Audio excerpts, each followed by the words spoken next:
අයිබෝන් කියලා පිළිගන්නවා ඔයගොල්ලෝ හැමදෙනාම UI UX Zero to Hero Design Series එකේ තවත් අලුත් වීඩියෝ එකකට. මේ වීඩියෝ එකේදී කතා කරන්න යන්නේ responsive designs ගැන. එහෙනම් අපි වීඩියෝ එකට. හරි, අද කතා කරන්න යන්නේ මෙන්න මේ වගේ ඩිසයින් එකක් විවිධ ස්ක්‍රීන් වල පෙන්වන විදිහට හදාගන්නේ කොහොමද කියලා. උදාහරණයක් විදිහට මේ තියෙන iPad Pro එකක්, ඒ කියන්නේ tab එකක ඒකට මේ තියෙන්නේ iPhone 14 හරි 15 හරි Pro Max එක වගේ ස්ක්‍රීන් සයිස් එකට ස්ක්‍රීන් විඩ්ත් එකට හදපු canvas දෙකක්. අපි මේ දෙකේ තමයි මේ තියෙන ඩිසයින් එක හදාගන්නේ. කියන්නේ අපි දැන් මේක PC එකෙන් ගිහින් බැලුවාම මේ ඩිසයින් එක ආවට එතකොට වෙන මොකක් හරි ඩිවයිස් එකකින් ගියාට පස්සේ අපිට එන්න වෙන ඉන්ටර්ෆේස් එකක්. ඒ කියන්නේ එකම ඉන්ටර්ෆේස් එක වෙන විදිහකට තමයි බලා ගන්න පුළුවන්. ඒකට තමයි අපි කියන්නේ responsive design කරනවා. ඒ කියන්නේ ඕනම device එකකින් කිසි අවුලක් නැතුව බලා ගන්න පුළුවන් විදිහට design කරන එක තමයි responsive design කියන්නේ. ඉතින් අපිට අද තියෙන්නේ මේ design එක අර device දෙකේ view වෙන විදිහට හදාගන්න. මේකේ දැන් මේ Lara Code කියන logo එක කොහොම තියෙනවා. ඊට පස්සේ join today කියන එක තියෙනවා. join today කියන එකයි මේකයි තියෙනවා. දැන් මේක මෙහෙම මෙතන දාන්න බෑ. මොනවත් පොඩි වෙනවා. ඒක නිසා අපි කරන්නේ join today කියන බටන් එක දාගමු. join today කියන බටන් එක හැපැත්තට දාගෙන අපි මේ හැරින් විතර තියාගමු.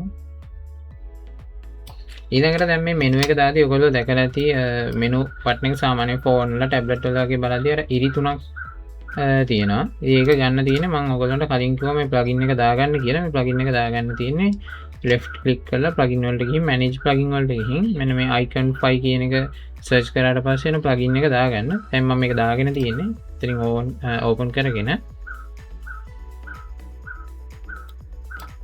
මෙතන search කරන්න menu කියලා. එතකොට එනවා එක එක menu buttons ටිකක්. මම මේක use කරන්නේ. drag and drop කරන්න. විතරයි ගන්න තියෙන්නේ. ඊට පස්සේ මේකේ සයිස් එක ගොඩාක් පොඩි කරන්නත් එපා.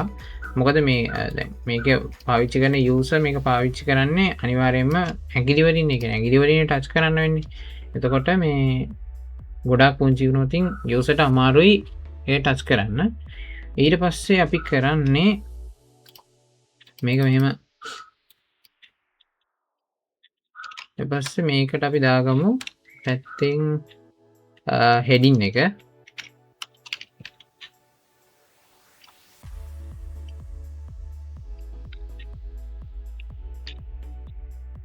ඊට පස්සේ heading එක දාගෙන මිනිම shift එකයි R එකයි දාලා එක ගන්නට මේ ටික align කරගමු.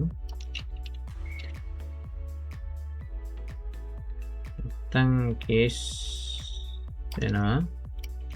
දරියම් මෙහාට ගමු. මේක ඇතුලේ තියෙන්නේ ගොඩක් වුණ උඩට ගමු. ඊට පස්සේ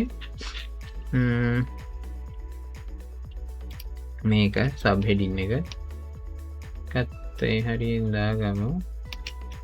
ගැන අපිට තනියකට ගන්න පුළුවන් වෙයි.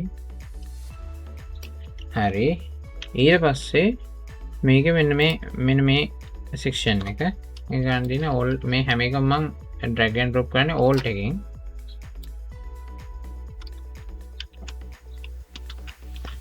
ඊට ඕන මේ background එක විතර මේ background එක විතරක් දාගමු. මේකෙන් rectangle tool එක කරා මම මේ rectangle එක ඇඳලා මේක මේ fill කියන එකට ගිහිල්ලා මෙතනින් color එක මේ color එක select කරා. දැන් ඔයගොල්ලන්ට මේ tools සාමාන්‍ය ටිකක් හුරු ඇති. දැන් මේ කලින් videos බැලුවා නම් බැලුවේ නැත්නම් ඒව බලලා මේකට එන්න. ඊට පස්සේ මේකයි මේ ටික කෙලින්ම shift එක ඔබවාගෙන select කරලා alt එකෙන් මේ පැත්තට අරන් යමු. පස්සේ මේක දැන් අපිට ඕන පොඩි කරන්න. දැන් මේක small කරන්න ගියොත් එන්නේ මේකේ console කියන ඒ වචනේ හරියට මෙහෙට පයින්නවා. අපි මේක ස්කේල් කරන්න ඕනේ. කියන්නේ shift එක ඔබාගෙන මේක අඩු කරන්න. එතකොට ඒ තියෙන පිළිවෙල මොකුත් වෙනස් වෙන්නේ නැහැ. තියෙන මේ size එක විතරයි අඩු වෙන්නේ. ඔය size එකට ඔයාගේ දාගෙන මේක තව පොඩ්ඩක් අපි ගන්න අඩු කරගෙන ඊළඟට තියෙන්නේ මේ execute කියන එක. එකත් අර විදිහම තමයි execute කියන එකයි මේකයි shift එක ඔබාගෙන select කරා alt එක ඔබාගෙන alt එක ඔබාගෙන drag and drop කරා ඊට පස්සේ මෙතන මෙන්න මේ ගානට වගේ තියලා මේකේ shift එක ඔබාගෙන sizing අඩු කරගමු ටෙක්ස්ට් එකේ size එක වෙනම අපි දාගමු ටෙක්ස්ට් එක තියෙන 36 නේ දාගමු 24ට වගේ මේක මේ size එකත් අපි දාගමු ටිකක් අඩු කරගමු අපිට ගැලපෙන විදියට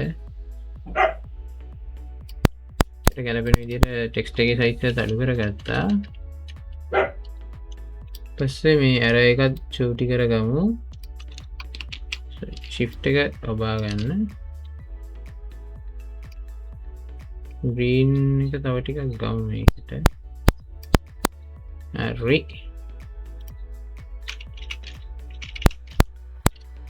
එහෙම තමයි ඒ ටික හදාගත්තේ ඊට පස්සේ දැන් මේක අපිට මේ සේරම දාන්න බෑ අපිට ඕනම් පුළුවන් මේකෙන් ටිකක් select කරලා මේකට දාගන්න ඊට කලින් අපි rectangle tool එක අරගෙන තව rectangle එකක් ඇඳගමු ඒකේ කලර් එක අපි fill කරමු මේ කලර් එක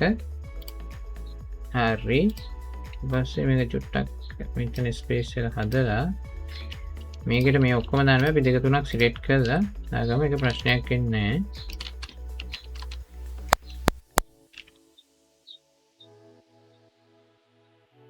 නැහැ apple එක ආවේ නැහැ ඒ අවශ්‍ය මෙතන දෙකින් එකක් අරගමු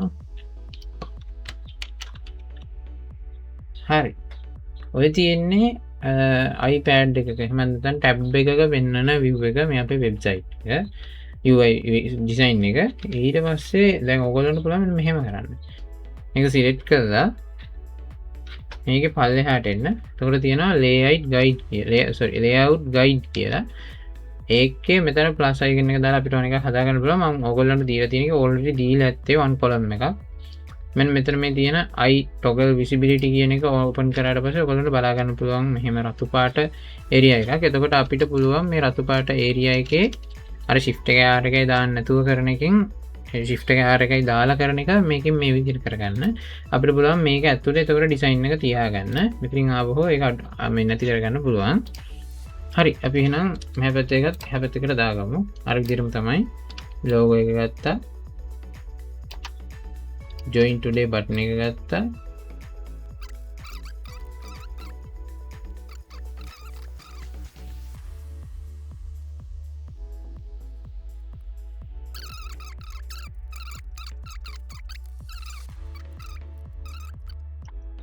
හරි ඔය තියෙන්නේ අපේ ඩිසයින්ස් තුන මම ලයින් කරගමු මේ තියෙන අපේ ඩිසයින්ස් තුන web view එක tab view එක ඊළඟට phone mobile view එක. ඉතින් මෙහෙම තමයි වැඩේ යන්නේ. ඉතින් දැන් ඔයගොල්ලන්ට පුළුවන් මේ වගේ එකක් කරගන්නත් පුළුවන්. එහෙම නැත්නම් මේ වගේ එකක් කරගන්නත් මේක ඉවර වෙද්දී පුළුවන්. හරි දැන් අපි බලමු මොකද්ද challenge එකට තියෙන්නේ කියලා. challenge එකට මම ඔයගොල්ලන්ට දුන්නේ මේක. අපි මුලින්ම හදපු web එක මතකද? hero section එක ඇදුවේ මේකේ. අර ගන්න තියෙන්නේ මේ ටික iPad Pro 11 එකට 11 එකේ size එකට iPhone 14 Pro Max එක size එකකට මේ ටික responsive design දෙකක් හදාගන්න හදලා අඩුපාඩු බලන්න upload කරන්න screenshot එක Telegram channel එකට අනේ විදියට තමයි responsive design එකක් හරියට design කරගන්නේ. එහෙනම් තවත් වීඩියෝ එකකින් හම්බෙමු. මතක ඇතුව challenge එක කරලා අනිවාර්යෙන් Telegram එකට submit කරන්න. ඒකෙන් තමයි ඔයගොල්ලෝගේ skill එක develop වෙන්නේ. එහෙනම් ඊළඟ වීඩියෝ එකෙන් හම්බෙමු.